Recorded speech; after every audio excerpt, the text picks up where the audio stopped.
My parents think my husband would be perfect for my parasitic sister at their anniversary party, but my husband asked if the neighbor was also perfect for my father.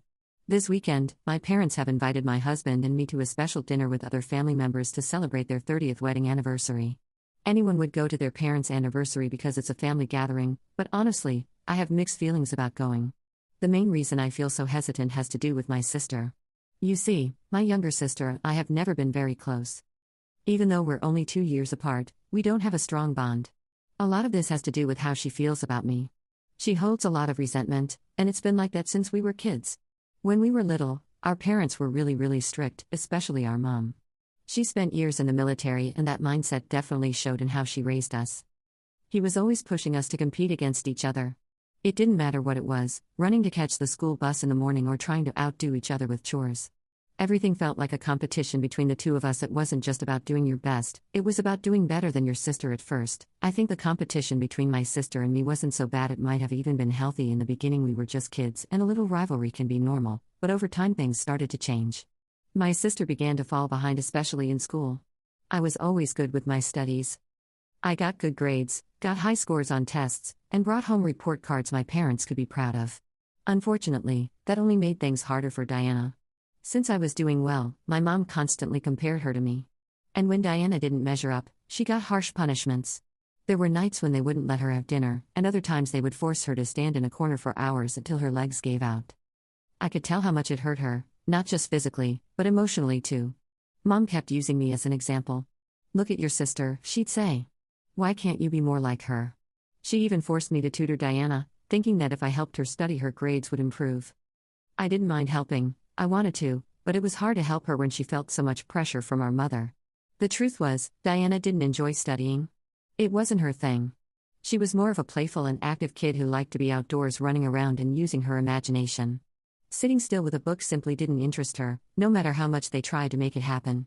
Over the years, it became increasingly clear that the constant comparisons and pressure had taken a toll on Diana. She started to resent me, and honestly, I can understand why. She felt like she was always a step behind. Always coming up short. No matter how hard she tried. But I didn't enjoy being the focus of my mother's attention. I hated it too. I mean, not only did I feel bad for Diana, but I also lived with my own pressure of not being good enough for my mother at some point. Of failing a test or not living up to her expectations. I was vocal with my mother about Diana and what I saw, but that only served to earn me a punishment too. Then, right before I left for college, something happened that shook our whole family. Diana did something drastic. She took a whole bottle of sleeping pills. Luckily, our parents found her in time and rushed her to the hospital. The doctors were able to save her, but that moment changed everything. It was as if someone had removed the blindfold from my parents, especially my mom. For the first time, they realized how much pain Diana had been hiding, how deeply she had been suffering all those years. It took something that serious, something that could have ended in tragedy, for them to finally see the damage that had been building up inside her for so long. After the overdose, things really changed at home. My parents started attending therapy sessions with Diana to help them understand what was happening. Since then, they've treated her like she was made of glass, as if any wrong word or a little pressure could make her break. Over the years, I've apologized to my sister more than once. I've told her how sorry I am for not having been more aware, for not sticking up for her more when we were younger. I've tried to make things right, at least between the two of us. But, even now, so many years later, I still feel like my parents continue treating her like a child. They're overcompensating for all the harm they did to her, and I don't think that's good either. After high school, when my mom wanted Diana to go to college, my sister threatened to commit suicide again, saying she couldn't live away from home and didn't really need higher education. So she never went without a degree, not even good grades from high school. Diana has struggled to get a steady, good-paying job. Even when she does get employed, she has trouble keeping it. Whether it's because she misses too much work, or ends up clashing with her coworkers, she eventually gets fired. It's like a pattern that keeps repeating. My sister still lives at home, doesn't pay rent, and depends on our parents for everything. Food, bills, daily expenses, you name it. To be clear, my sister doesn't have any diagnosed mental illness right now other than the depression she struggled with back then. She goes to therapy now and then, and she's doing okay now. She's functional. She's not struggling like she was before. In fact, she has a group of friends she hangs out with. They mostly party. It's not exactly a healthy crowd, but at least she's not a loner. The only thing is she does it all with our parents' money. And I think that's what frustrates me the most. My parents never push her, never challenge her, never ask her to take responsibility. They're afraid, and I get it. They're afraid of pushing her too hard, of her doing something drastic again, and she knows it. She knows exactly how to take advantage of that fear. Sometimes it really seems like she uses it to her advantage. So when they started asking me to send money to help with daily expenses, I had to refuse. I know they're retired and don't have the same income they used to. And since Diana doesn't contribute anything, it's clear they aren't going to get very far with their savings. But I can't send them money every month to help while my sister lives like she doesn't have a care in the world. Besides, there have been other situations I'll talk about later that make it difficult for me to give them money. Now, my husband knows my whole family history. He can't stand my sister, and it's not just because she's a deadbeat daughter to my parents, but also because she has made him feel very uncomfortable on several occasions. You see, Diana constantly flirts with my husband. From the day she met him, she has always acted overly affectionate towards him. She tries to be close to him and even makes suggestive comments that are completely inappropriate. She does it under the excuse of being playful or friendly. And if I call her out on it, she plays it down, laughs, and acts like it's a joke. What makes all this even worse is how my parents respond to these situations, which is the situation I mentioned before. They don't see it for what it really is. Instead of putting Diana in her place or supporting me, they completely dismiss it. They say it's just an innocent crush, like some silly kid thing. Sometimes they even make little comments that sound like they're subtly encouraging her. For example, when my husband first met my parents, we were all sitting together chatting. Suddenly, my mom said to my husband, who was just my boyfriend at the time, something like, "You were really funny. You know? You'd actually make a much better match for my other daughter, Diana. You two have the same kind of humor." Then my dad chimed in, agreeing with her. He told my husband something like, "Yeah, Diana is really funny. Someone like her would probably be more fun for you." Since my husband and I were so surprised by their comments at first, we thought maybe they were just joking and tried to laugh it off. But over the years, my parents have kept bringing up the idea that my husband would have been a better match for my sister. It's like a recurring theme they have never let go of. Again and again, they've said things like he's so much more like Diana, or commented on how my husband and Diana have such similar personalities, as if that meant he ended up with the wrong daughter. Even on our wedding day right before the ceremony, my mom pulled my husband aside and asked him, "Are you sure you want to marry her?" She said it like she was giving my husband one last chance to back out, like she was hoping my husband would change his mind and leave. Can you imagine how crushing it was to hear that on our wedding day? I had a big fight with my parents about it and cut them out of my life back then, but over time they apologized, promising they would never talk that way to my husband again. However, at my sister's next birthday, they went out of their way to get my husband to stand next to her for photos or videos. My husband simply said no, and we ended up leaving early before they cut the cake. We understood our parents weren't going to change and that this was something they would continue. After that, my mom tried to justify it by saying my sister has never had a boyfriend, so she's just got a crush on my husband because he's so handsome and she likes being around him, that maybe being around him more will help her set a goal to become better and get someone like him for herself. My dad isn't much better. He said things like, "What's the harm in standing next to her for a picture if it makes your sister happy?" We stopped attending family events that involved my sister. No birthdays, no gatherings, nothing. We've completely distanced ourselves. I stopped visiting my parents completely, and my husband did too. However, my mother insists we attend this time because she has invited all my cousins and extended family and doesn't want me to miss out because people might start asking questions. But I already know what's going to happen because my sister will be there and neither of us wants to go, especially my husband. While it bothers me, I wouldn't have married him if I thought he might leave me for that loser. It's just the disrespect towards me, but my husband feels uncomfortable, so we're prioritizing his decision. I wouldn't mind seeing distant relatives I haven't seen in a while, but none of that is worth it. I'm not making this post to ask if I should go or not, but to tell about my family and get this off my chest, as the invitation has made me think a lot about my life as a child. Update 1. First, thanks to the people who commented on my post. With so many posts out there, I thought no one would read it. My husband said something to me after thinking about my parents' invitation, which has also made me think. He says that if we don't go, my parents will surely have to invent an excuse for why I'm not at their anniversary, and it will be something that won't make me look good. He thinks we should go.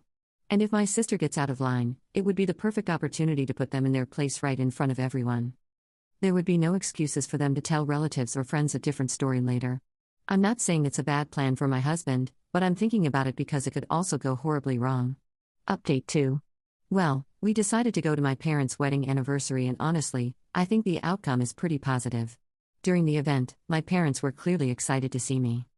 My mom gave me a big hug and said she honestly didn't think I'd come and was so happy I did. I just nodded and smiled. Everything was going relatively well until dinner. We were all sitting around the table catching up, making small talk. Then one of my aunts casually mentioned that all the cousins were already married or in relationships, except my sister Diana. She laughed a little and asked her half-jokingly why she was still single, and if maybe she was dating someone she wanted to marry soon. My sister just smiled awkwardly and blushed like she was trying to hide something. Then one of the cousins playfully shouted, "Come on Diana, spill it, do you have someone hidden away somewhere?" That's when my mom, without missing a beat, said loudly, "Oh, I don't know if she has a boyfriend, but she's got a big crush on her sister's husband." And she pointed to my husband and laughed like a 5-year-old kid with a crush on her teacher. My dad joined in the laughter, laughing even harder. I glared at my mother from where I was, but she didn't even notice. She was too busy laughing and talking to my aunt, saying something about how my sister had a crush on my husband for so many years. Then, as if that wasn't enough, my aunt turned towards my husband and asked him loudly and thoughtlessly, "Do you have any brothers or cousins Diana could date?" "Maybe?" Some of the relatives actually laughed when they heard this. My sister just stood there blushing, smiling slightly. She didn't try to stop my parents. She didn't try to change the subject. She just stood there enjoying the attention like it was a compliment. I felt the heat rising in my face, but I calmed myself down because we had prepared for this. I was going to say something, but I was going to say it loud enough for everyone to hear. I wasn't going to wait to get a text from a slightly deaf cousin the next day asking us why I humiliated my parents. I turned towards my mother and said, "How dare you talk about my husband like this?" The whole table went silent and started listening.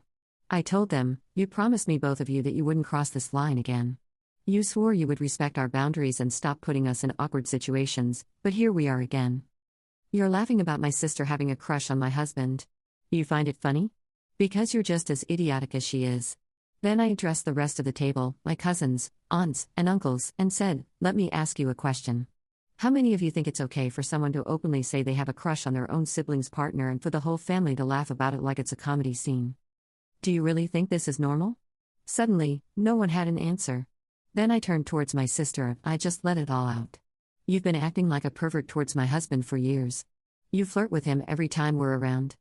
You've sent him text messages late at night even though he's never replied and has asked you to stop. You try to stand too close to him, you touch him when he's clearly uncomfortable, and you act like it's all a joke." My sister's face fell immediately. I looked around the table and continued, "And you all think this is funny? You really think it's okay for someone to act like this towards their sister's husband?" I turned to my parents and said, "And you too, how many times have you made comments about how my husband and Diana would make a great couple? You've been doing this for years. You even said things like that on our wedding day. Do you realize how sick that is? How incredibly disrespectful it is, not just to me, but to my husband?" Everyone was completely silent. I was so mad at my aunt too for going along with my mother's joke. So I looked her directly in the eye and asked, "Would you ever say these kinds of things about your own daughter's partner? Would you tell your son-in-law he'd be a better match for someone else in the family? Would you let your daughter act like this towards someone else's husband?" She looked surprised and then slowly shook her head. "Exactly. That's what I damn well thought. So why is it okay when my parents do it to me?" My dad looked like he was about to explode. His face was red, his fist clenched on the table, but I told him, "Don't you dare say much. Don't even try. I think Mom and your sister seem to have excellent chemistry. Maybe they should be together too. Nothing. Just a thought, always in jest. Right?" Of course, he was furious after that. My mother, on the other hand, started to panic. She tried to laugh it off with a shaky voice, saying, "I didn't mean anything by it. Come on, it's not a big deal. It's just an innocent crush. We've always joked like that about your husband and Diana. I'm sorry, but it really is funny and I wasn't trying to offend anyone." That's when my husband, who had also practiced his part, spoke to my mother. "Oh, I get it. Since everything is a joke to you, I guess cheating on your husband years ago was just fun too. Right? I think it's time for all of us to have a laugh. Come on. Start laughing." All while gesturing for them to laugh. My mother froze with wide eyes. My husband continued, I guess you also had an innocent crush on the neighbor, right? And I guess when you decided to sleep with him, it didn't mean anything. It was just for fun, wasn't it?" What my husband had said was completely true. This was an ugly little secret they had kept for years and kept secret from everyone. A long time ago, my mother had cheated on my father with the neighbor, and when he found out, she begged him not to leave. He only stayed for me and my sister. Over time, he seemed to have forgiven her or at least moved past it, but my husband knows this truth because I told him. He's kept it a secret for many years. But before coming to dinner, he asked me if it was okay for him to use all this to defend himself. And my answer was, "You have free rein to use all the ammo you want." My mother came out of her shock and immediately started yelling at my husband. She wasn't in joke mode anymore. She yelled that my husband had no right to throw that in her face and that he had crossed a line. My dad also defended my mother, calling my husband disrespectful and incredibly low. But I was also going to defend my husband, and I told them, "You crossed the line the moment you turned my husband into the punchline of your weird jokes. The moment you kept defending Diana like she was a harmless child when she has been making my husband uncomfortable for years. It's pretty creepy that a big girl like Diana has a crush on her brother-in-law. She's not a kid. She's a damn grown semi-functional adult who should become completely functional with a wake-up call. I don't know, maybe a kick in the pants to send her out on her own." My mother started crying in front of everyone to see if she could gain some sympathy points, trying to turn the situation around as if she were the victim now, because here was the horrible daughter, meaning me, yelling at her and telling her a few truths. But people kept thinking about what she had said, added to the fact that my mother had cheated on my dad. Finally, Diana opened her mouth just to yell at me for ruining the party. "You always act like you're the victim," I told her. "None of this would be happening if you hadn't started it. You sat there like a seal, waiting for its fish, while you let Mom announce your crush on my husband like it was a joke. You didn't say a word to stop it. You blushed like a schoolgirl watching the quarterback walk through the halls. All that was missing was you twirling your hair with your fingers. Are you mad at me? Well, damn right, because your anger matters less than nothing to me." She said, "Oh, please. You always act like the victim." Nobody said anything that bad. While my parents and Diana kept yelling and blaming each other, my husband and I decided to leave. The yelling didn't seem like it was going to stop anytime soon, and we had already done our job. What was the point of staying there any longer? My parents and sister were going to keep sticking to their version while everyone else had heard everything there was to hear. I just quieted them down a bit to tell them it's over. Don't you dare contact us unless you grow up and are ready to take responsibility. If that doesn't happen, then don't call us when one of you dies either. And that was that. Family members started sending mostly supportive messages. Even my aunt apologized for not saying anything when my mother started talking about my husband. In the end, it turned out better than I expected, so I have to admit my husband was right. It's good to have ripped the band-aid off all at once. Update 3: Everything has been disturbingly quiet. I don't know, I expected more calls from my parents. There were only a couple that went to voicemail, but as far as I know, they're so humiliated they don't want to say anything to make it worse. I've listened to their messages and they're pretty calm compared to how we left the house the other day. I get it. They're afraid we'll explode again and tell them more truths. But I think we've said everything. We haven't held anything back. Sure, we had other ways of saying what we said, but in the moment it just came out that way. For example, my husband planned to say my sister was a loser. He would never even consider dating, but in the heat of the moment he forgot and only remembered the important thing, talking about my mother's infidelity. Looking back on the dinner, I think it was positive. We had to stop at a fast food restaurant after leaving there because we barely ate anything during the night, but we had a good time talking about it over some burgers and fries. Update 4: Almost 6 months have passed since my last update, with several things worth mentioning now. First of all, despite cutting off all contact with my sister and warning her multiple times, Diana has sent creepy and unsolicited love letters to my husband even after our threats to involve the police. She didn't seem to care. We had to take further action later. Then about a month ago, my husband and I received incredible news. We're expecting a baby. We were filled with joy and shared the happy news on social media. This was clearly a big mistake because earlier this week things took a terrifying turn. My husband got home from work and was surprised to find Diana sitting on our porch waiting for him. She started to get up as soon as she saw him.